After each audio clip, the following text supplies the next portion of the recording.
Rendez-vous chez Louis Vuitton à Asnières, à quelques minutes de Paris. C'est en 1859 que le célèbre Maltier, fondateur de la maison, a décidé d'y établir ses ateliers, qui n'ont depuis quasiment jamais cessé de fonctionner, tout en s'y installant avec sa famille dans une maison restée intacte. Aujourd'hui, ce site fabrique les sacs haut de gamme, les bagages rigides et surtout les commandes spéciales dirigées par Patrick Louis Vuitton. L'atelier d'Asnières a été construit par Louis essentiellement pour fabriquer des bagages. Et ça a toujours eu cette destinée. Et je dirais que jusqu'à aujourd'hui, l'usine d'Asnières a fabriqué d'une façon continue.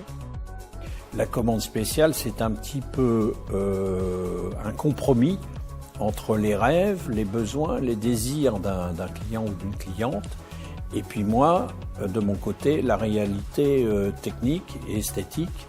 Et ce compromis va faire un très beau bagage. D'abord, dans les ateliers, il y a très souvent beaucoup de métiers. Alors, vous avez naturellement le métier de maroquinier, sellier, vous avez après le métier de maltier, ici à Asnières.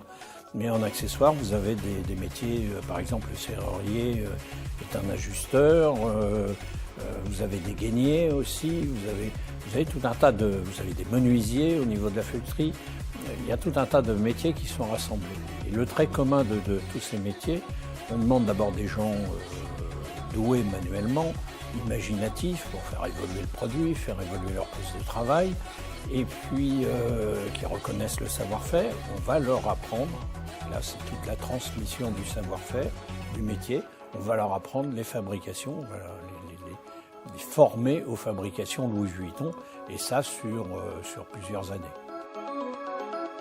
J'ai eu, par exemple, l'autre jour un client qui est venu et dans une valise où il y avait pas mal de choses, il fallait mettre une pochette avec un journal dedans, qui était un journal dans lequel il était apparu, il était en photo, et ça depuis un tirage il y a, je sais pas, 40 ou 50 ans. Mais il a toujours voyagé avec ce journal, c'était un porte-bonheur, donc une valise très compliquée pour une commande spéciale, mais il a fallu réserver un emplacement pour ce journal. De toute façon, un bagage Louis Vuitton doit être, peu importe la matière dans laquelle il est fait, on doit l'identifier comme tel et comme bagage Louis Vuitton.